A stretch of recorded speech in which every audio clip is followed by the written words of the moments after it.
Sway. Sway. Sway. Sway. In the morning. In the morning. In the morning. Shade 4-5. Wake your fuck ass up. That crust out, y'all. It's the Daily News on Sway in the Morning. That's right, Sway in the Morning, Shade 4-5, Daily News. A special edition of the Daily News have to be.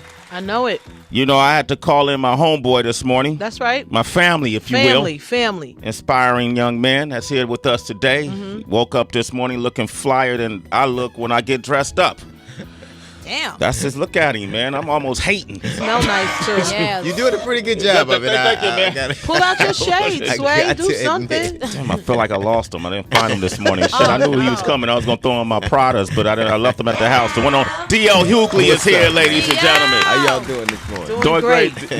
How you been, man? Oh, man, I'm getting along okay. Yeah. It's cool. Ain't slapped any white women lately, No, man, I ain't never done that. Never done that? Nah. I never done anything so atrocious. The two of I wanted to, but Right. it never happened, right? Never happened. Hey, let me ask you something, man. You know, having worked on TV for so many years, I have the TV sway. Right. You know what I mean? Right. And then there's me. You Right. know what I mean? In the TV sway, you know, I try to maintain a certain composure. Right. I don't want to act out of my character. Right. You know what I mean? I don't want somebody to pull me out of my Right. me. Right. But sometimes shit happens, Right. and you just go to the nucleus Right. of your soul, Right. no matter if the cameras are rolling or not. Right.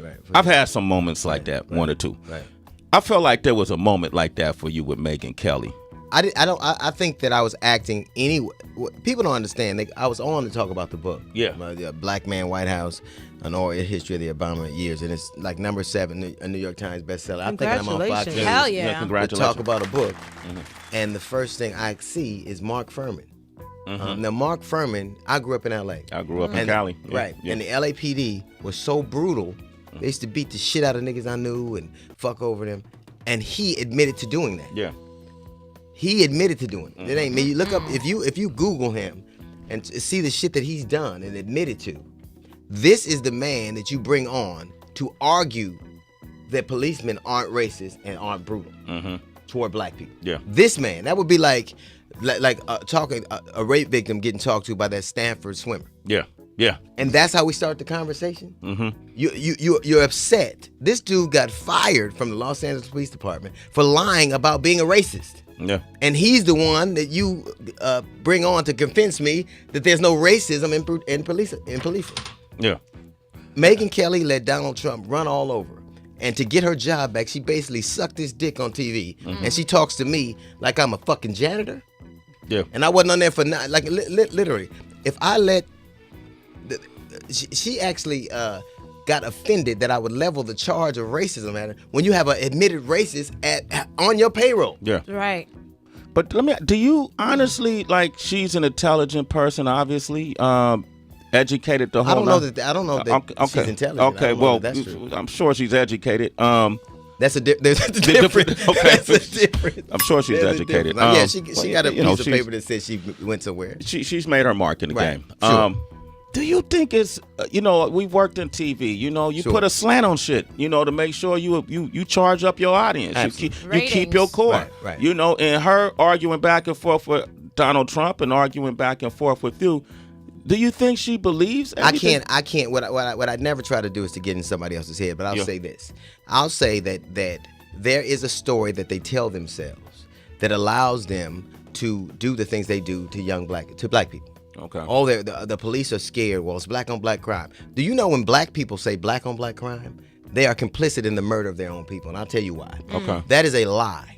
More crime, virtually every crime committed in the United States of America, 2-to-1 black to white. Even for percentages. Even for percentages.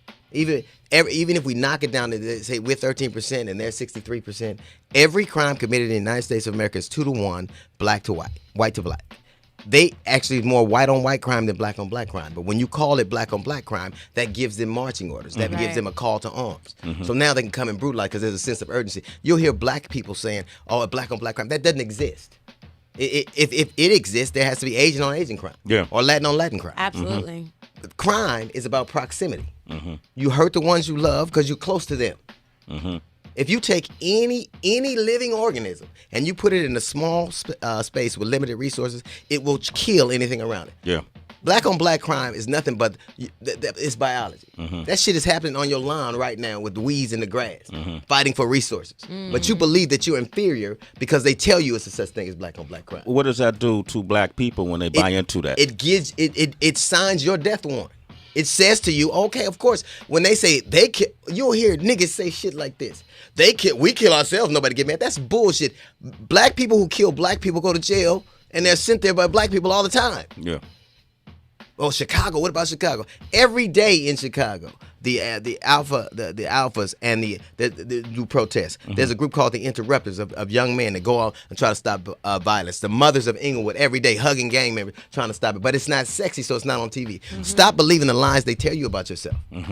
Because when you do, you sign your death warrant. When Giuliani gets on TV and says that black children need to be taught respect, what you're saying is that children should act more responsibly than trained professionals. And that is your antidote? Yeah.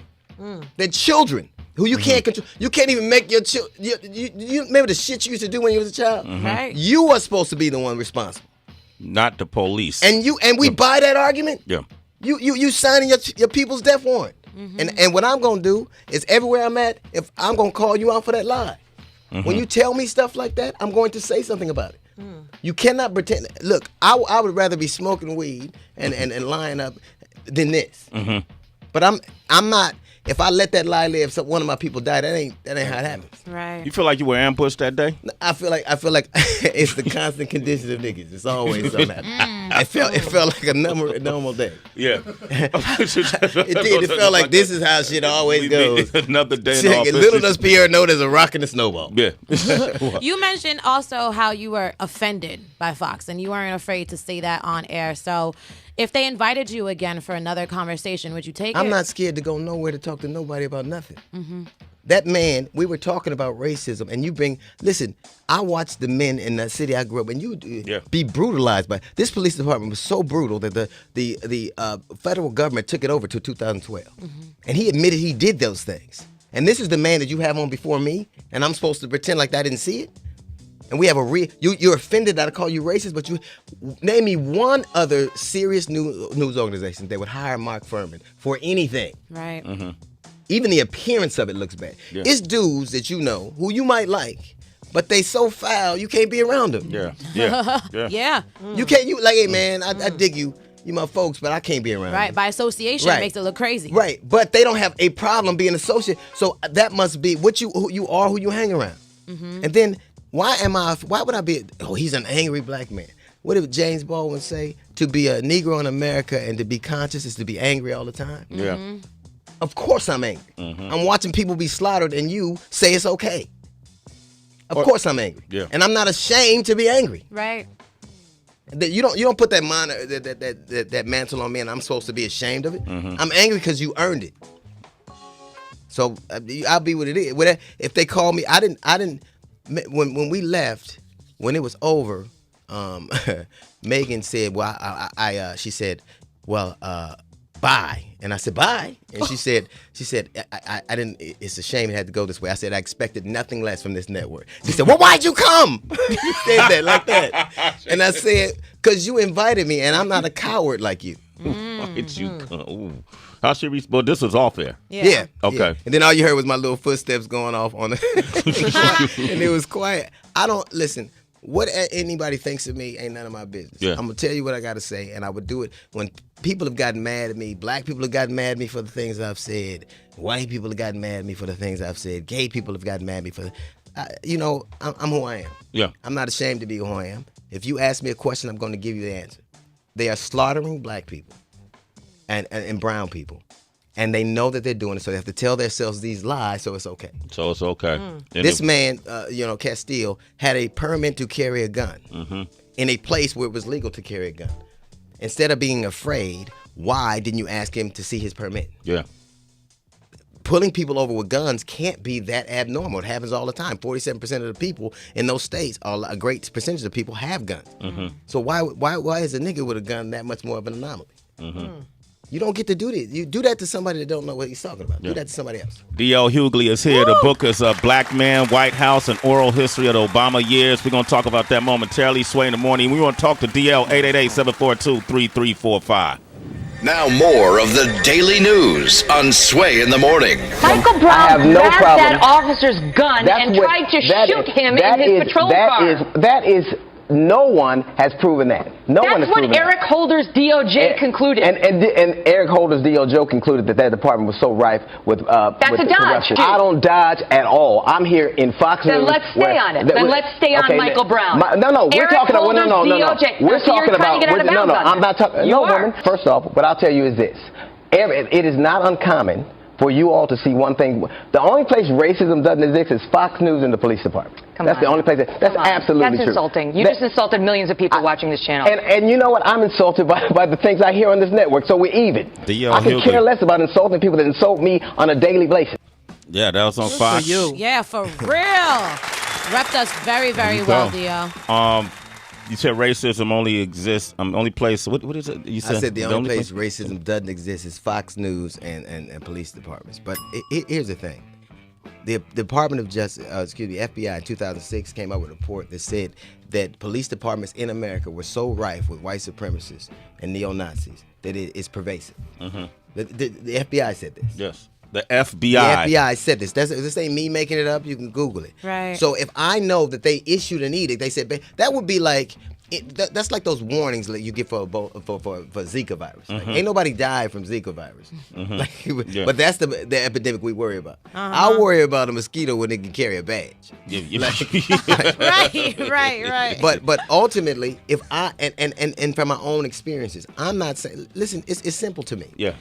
When those two men were slaughtered, one in Louisiana, one in Minnesota, I want somebody to be brought to account for it. Yeah.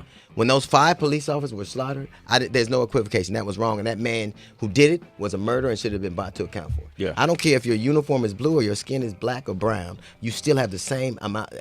I still grieve for either of those parties. Mm-hmm. But to me, it is. You will see society telling me that this is a shame and this is a fact of life. Yeah. Right. And it's deplorable that one life is because of the job you do. Listen, I understand that policing is a very tough job, but you take that job. Yeah. You're asked to do it. Mm-hmm. If you are so scared and so nervous that you feel like you compromise public safety, drive a fucking truck at UPS. That ain't the only job you can do. Yeah. You're telling me, you're saying to society, well, policemen are nervous and they're scared. So if you're nervous and you're scared and you're trained, what about me? Right. When I say, like you're making an allowances for. If there's a videotape that shows a suspect committed a crime, they will take that into court and say, look, this is all you need to see right here. If you see a policeman do something, we don't know what happened before this. Mm-hmm. Yeah. There's a presumption of guilt on one end and a presumption of innocence on the other. You cannot be above the law when you're sworn to uphold it. What do you think about President Obama's comment that the racial divide isn't as big as it seems? I think he's a politician, and he clearly has to say what needs to be said. I think that the nation was traumatized, and I think as any leader would try to do, he would try to assuage people's fears. I don't believe that to be true. Yeah. And I think that I don't know that he believes that, but I can't speak for another man. I will say this: we need to. It can't just be that black people are responsible for their own death. Mm-hmm. It's like Tamir Rice was a 12-year-old boy who played with a gun. The police rolled up in a state where you could have open carry. Mm-hmm. Why? And they said, well, he looked like a grown man. Well, why wasn't the policeman's response that this grown man could have been somebody who legally had the right to carry that gun? Mm-hmm. Why did you shoot him instead of asking questions? Why? And then why?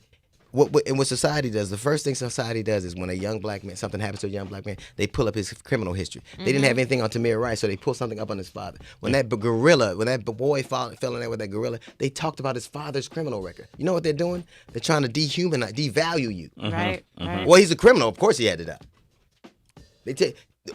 That would be as offensive as me pulling up the history of those police officers that got slaughtered. That would be deeply offensive. Because what they were doing, what you're saying is, if you're disrespectful, you should die, or if you struggle, you should die. The only reason you should use force is if your life or someone else's life is in danger. D.L. Hughley, a Black Man, White House, an oral history of the Obama years. What's this book about? Well, it's about the presidency. Well, it's an actual. Those are actual events. But we put our I pretend like I'm there. So like you know how people will talk one way in front of you and another way behind your back. Like Chris Rock had this great joke. He said that there's a new app that lets you know if your friends are racist. It's called Facebook. And you remember how when Obama became president, everybody would say one thing and then get on Facebook and start talking shit about it. Yeah. Well, we pretend like we are there when they say it. Like the first time in the book, the first time Bill and Hillary see President Obama giving that speech. They go, who is this nigga right here? Who is he? Wait a minute. That's in the book. Oh, absolutely. That's the first one. So it's actual events, but we pretend like we were there, and there's no filter, and we pretend like we're talking for them. So it's number 7 on New York Times bestseller list. It's doing great. I had a good time right. D.O. Hughley, man. We got a couple callers, man. Jamar in Louisiana is on the line. Jamar, what up, man? Jamar. Good morning, everybody. How y'all doing? Doing okay, man. Would you like to say to DL? Hey, DL, I got a comment and a question. Comment is, hey, I'm so proud of you, for everything that you're doing. And the way you come out, the way you come at these people and everything, I love that. Keep doing what you're doing, brother. Just continue it. And my question is, all these activists, all these people that come out and say they're activists, they're our leaders and stuff like that. Why is everybody so scared to come out and talk the way that you do and to respond to things the way that you do? I can't ever speak for anybody else, and I certainly don't want to be an activist. I don't want to be a leader. I want to be a mirror. The only way people change is when they see themselves. That's the only way. Like if you want to lose weight, if you want to change your appearance, you have to see yourself. Yeah. I want people to listen. If you see what you see, and if I let you see what I see, you look at yourself in the mirror, and you like what you see, keep doing it. If you don't. But don't tell me how loving we are. It's easy when people say, how? Well, what can I do? If we're a nation under God, indivisible, then treat me like you would see me, like you say God sees me. It's simple. Do to me what you would do on the others what you would have them do unto you. My children are your children. If you don't want your children slain in the street with nobody being brought to account for it, don't do it to me. That's point blank. It's always there's a big argument. They always go, it's a rush to judgment. Well, you rush to judgment too. Only yours is for the affirmative. Yeah. You rush to the officer's defense before you, and we oftentimes do the opposite. Somewhere is the truth. Somewhere in that middle. Both of us are rushing to judgment. Yeah. You win. You know why? They get to win because they're the prosecutors, they're the district attorneys, they are the grand juries. I think the grand jury should be open because anytime you see 12 white people go into a room in secret, the results ain't never good for niggas. I'm not. I don't care if it's the Oscar committee. I don't care what it is. When 12 white people go and get in the room and nobody gets to see it, oh come on, man. D.L. Hughley, man. Hey man, I appreciate you. I hit him up last minute yesterday, and DL responded and came here early this morning, man. Congratulations on the book, Black Man, White House, an oral history of the Obama years, man. And I appreciate your thoughts and perspective, man. You can always come up here and finish up the interview. All right? Thank you, man. All right, up next we got sports. Yeah, we do, Sway. A lot of updates to put everybody up on. Shade 45. It's Sway in the morning, only on Shade 45.